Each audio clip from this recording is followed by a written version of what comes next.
অপেক্ষা করব, কিন্তু প্রকাশ করব না। প্রতিটা লাইন শুধু তোমার জন্যই লিখব, কিন্তু কোথাও তোমার নাম দেব না। তুমি কবে ফিরে আসবা, এই প্রশ্নটা এখন আমার প্রতিটা রাতের সঙ্গী। দিন কেটে যায়, সময় থেমে থাকে না, কিন্তু আমার অপেক্ষাটা ঠিক আগের মতোই রয়ে গেছে।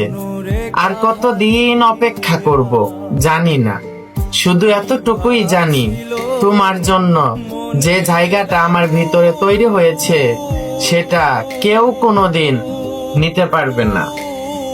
হয়তো তুমি ফিরবে না, তবু আমি প্রতিদিন একটু করে বিশ্বাস রাখি, কোনো একদিন হঠাৎ করে দরজায় কড়া নাড়বে আর বলবে আমি ফিরে এসেছি। ততদিন পর্যন্ত আমি অপেক্ষা করব, কারণ কিছু ভালোবাসা শেষ হয় না, শুধু নীরবে অপেক্ষা করে যায়।